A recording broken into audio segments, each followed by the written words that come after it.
Hello and welcome to South to North, coming to you from our studio on the Wits University campus overlooking downtown Johannesburg. Today I talk to best-selling Indian author and activist Arundhati Roy, and I hear why she thinks Nelson Mandela and Mahatma Gandhi should not be made into icons. But first, listen to this.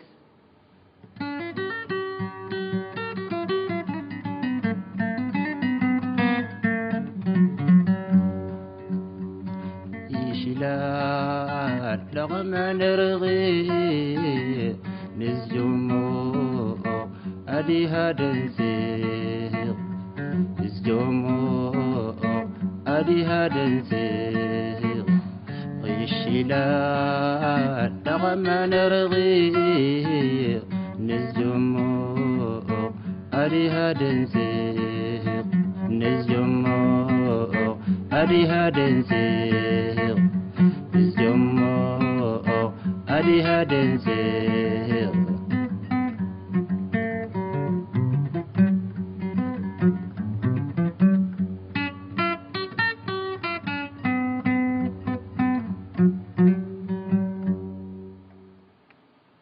That's Ahmed Kaedi, a Tuareg musician from northern Mali. He plays guitar with a group called Amanar. And also here with me is Mani Ansah, who's the director and founder of Mali's internationally acclaimed festival in the desert. Welcome, both of you. Thank you, Redi. Mani, tell me about that song. It was just so haunting. Was it a happy song, or did I experience it the way it was meant? It's not really a happy song. It's a homesick song. I thought yes. so. Those are the emotions it evoked in me. Now, I hear that in Mali, people say music is life. Could you ever live without it? Really not. Music is everywhere in our daily life. Our history was told by music. And through music in Mali, we learn what is good or not. Now, let's take a look at this clip.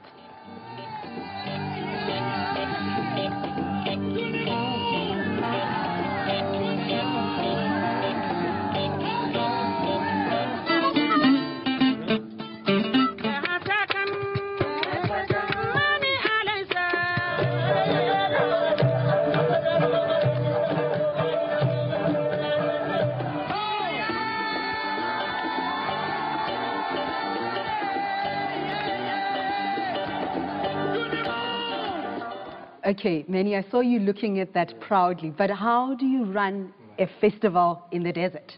It's really difficult, but very exciting.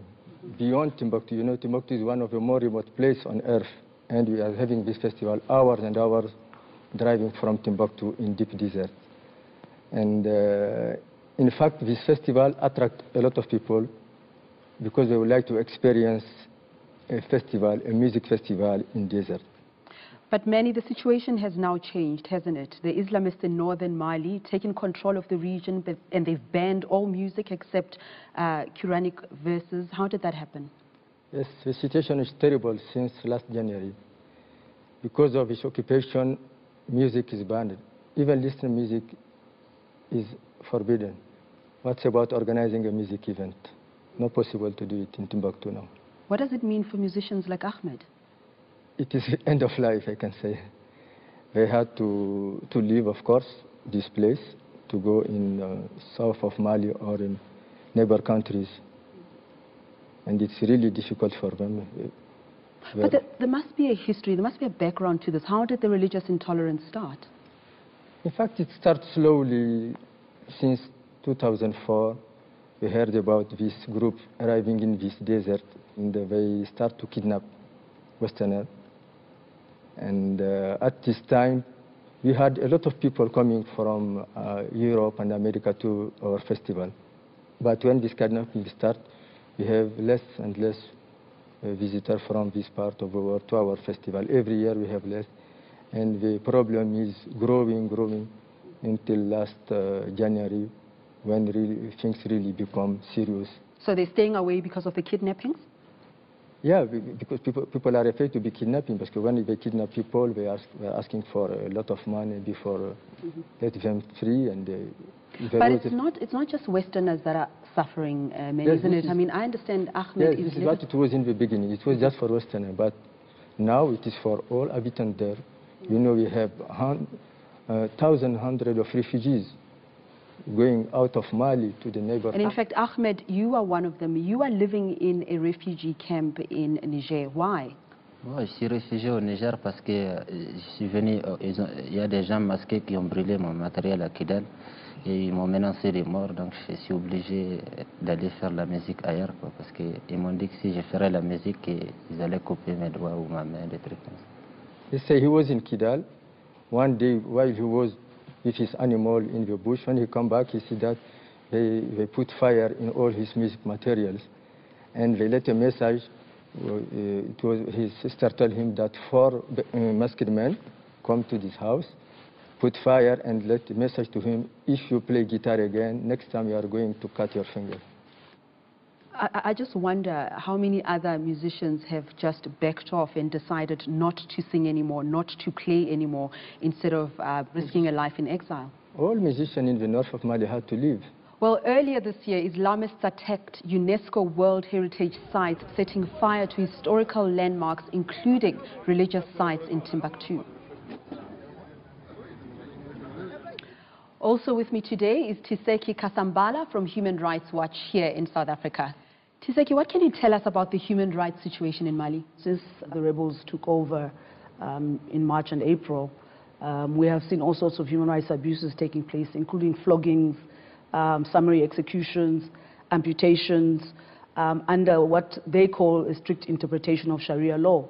But also we've seen, as we saw in your video, the destruction of property and cemeteries, cultural heritages in Timbuktu. And for us, that's a huge issue.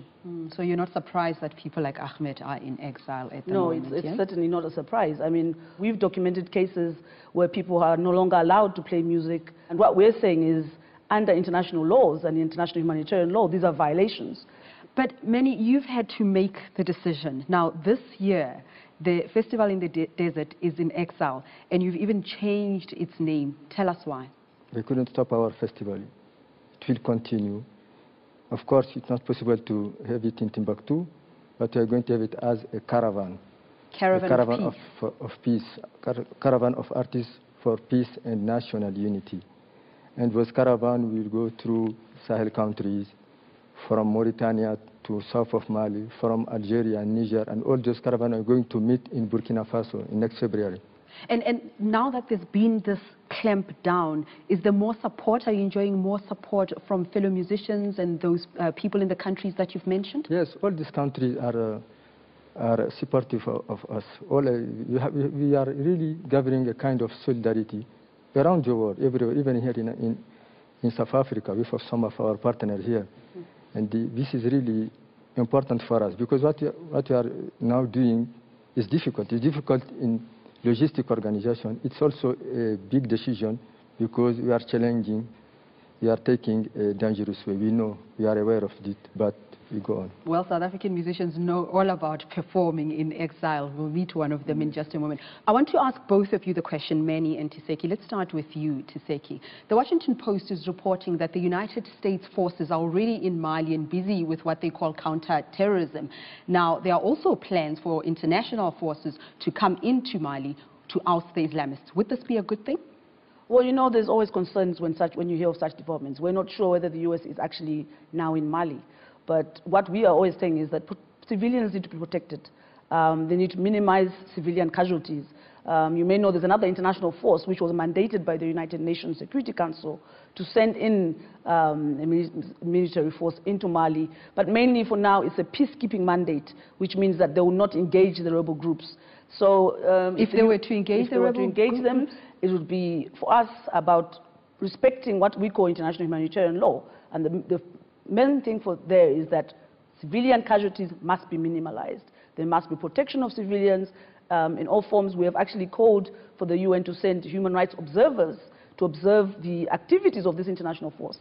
And Manny, how do you feel about that? Do you want international troops to come in? Will it improve the situation?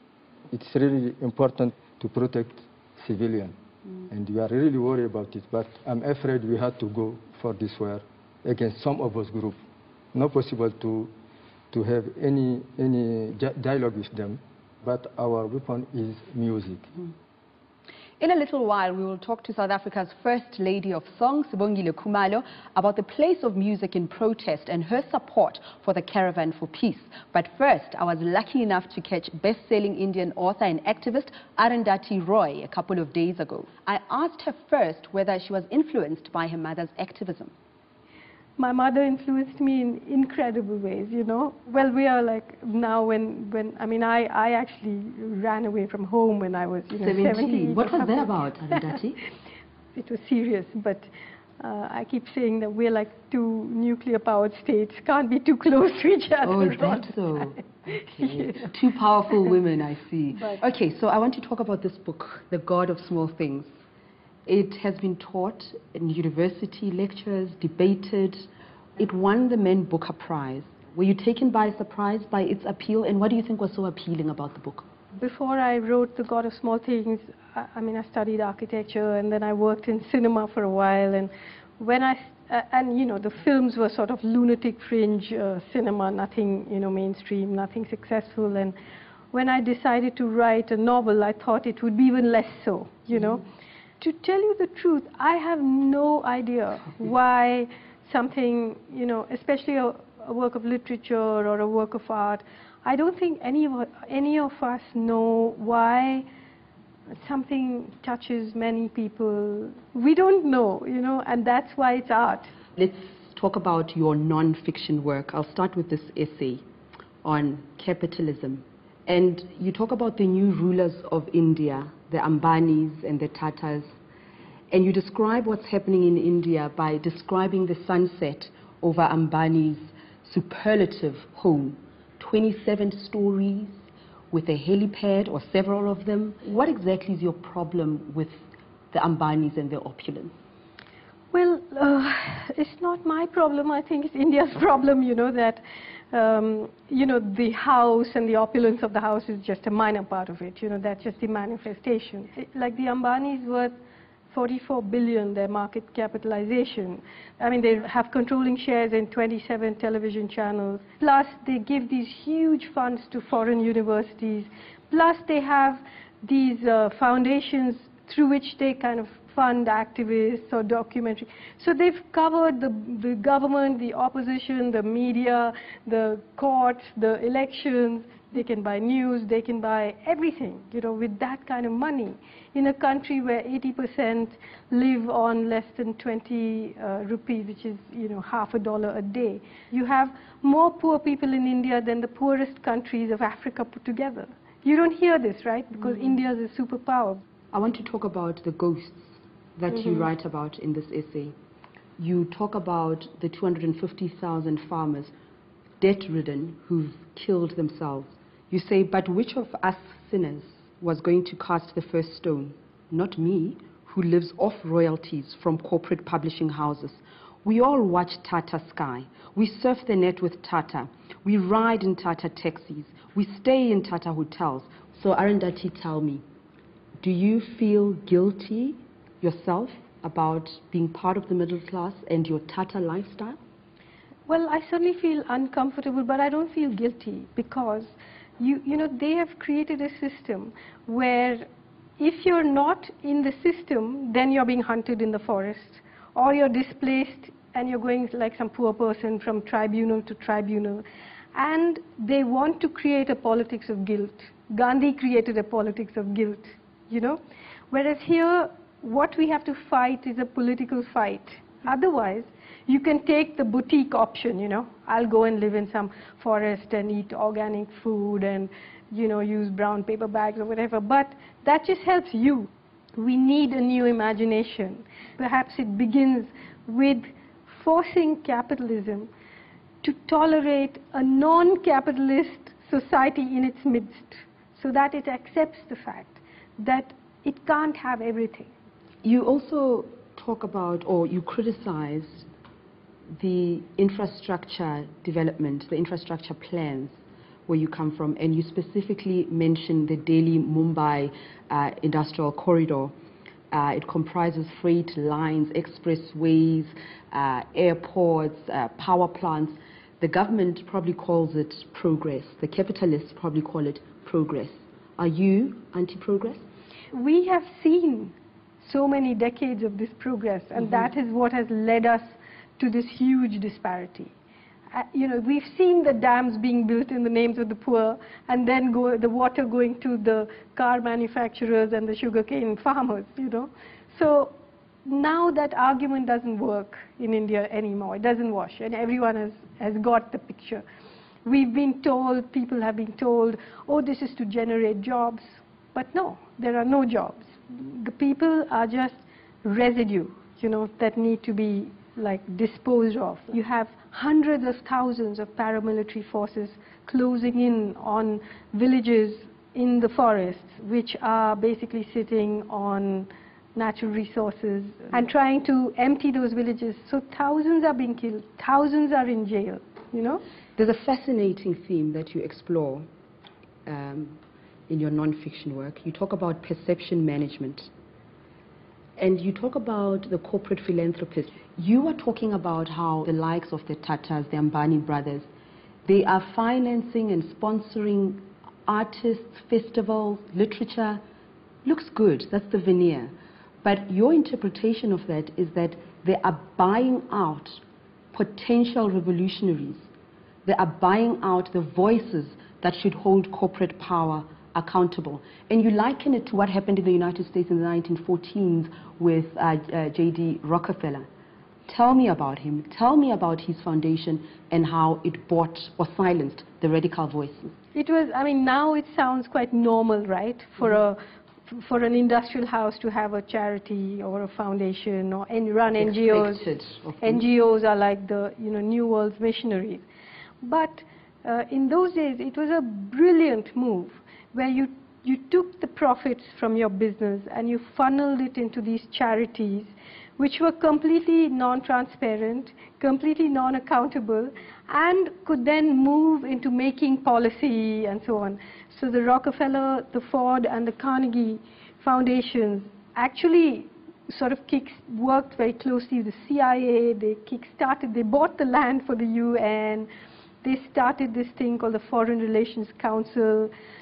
And the men from these councils then, almost every World Bank president has been a member of the Foreign Relations Council. So you create these kind of overlapping cells, you know, and they run the world, you know, and they are themselves very non-transparent, but they are busy. Millions of dollars are being spent in Africa and in India, you know, asking for transparency, asking for rule of law as long as they make the laws, you know.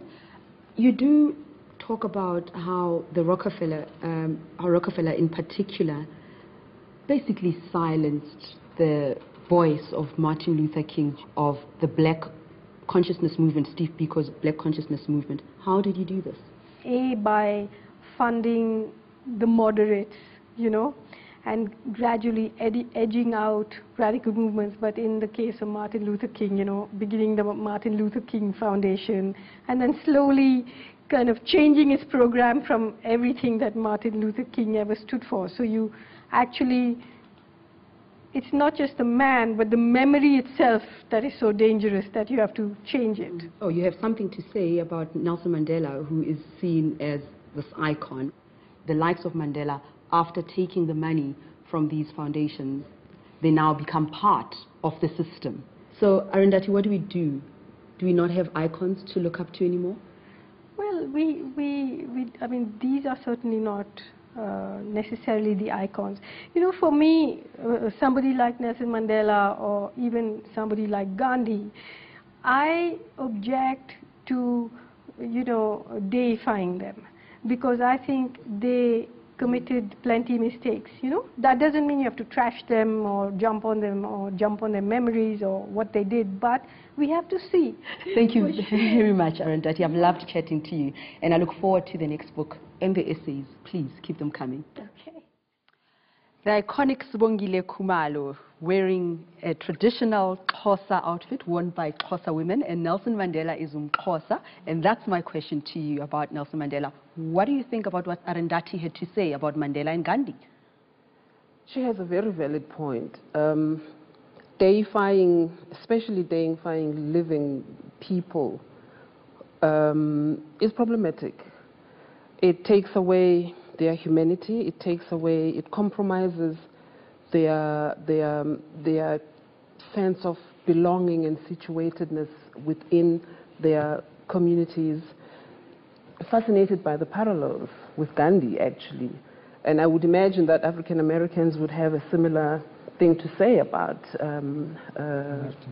Martin Luther King Jr., you know. So it's problematic. Let's talk about music. We've just been hearing harrowing stories of what is happening in Mali and what musicians have to contend with, and they continue to use their music as weapons.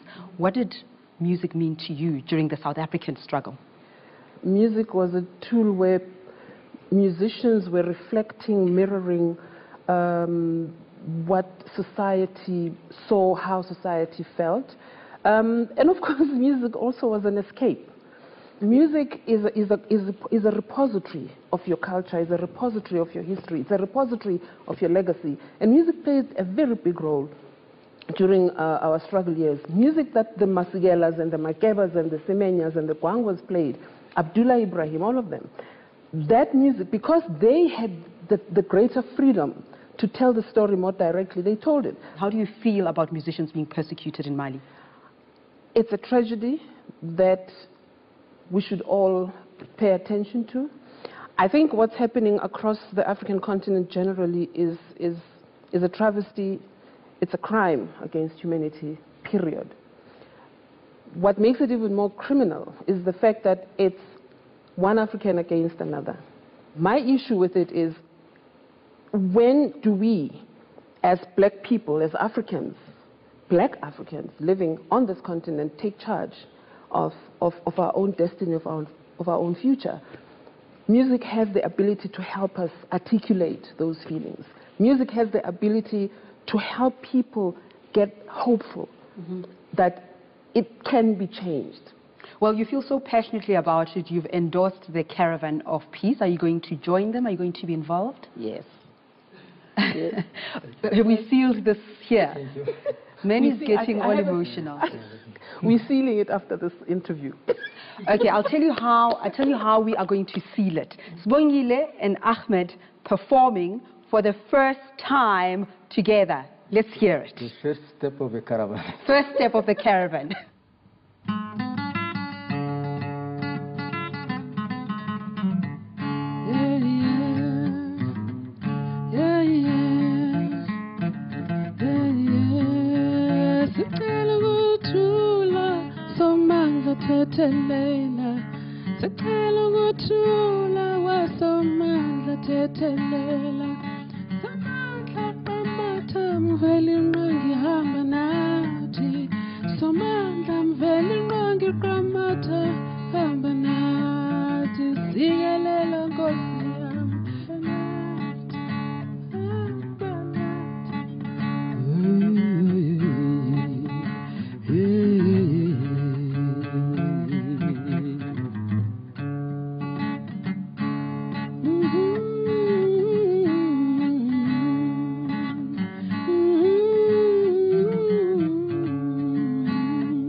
نكد الدخان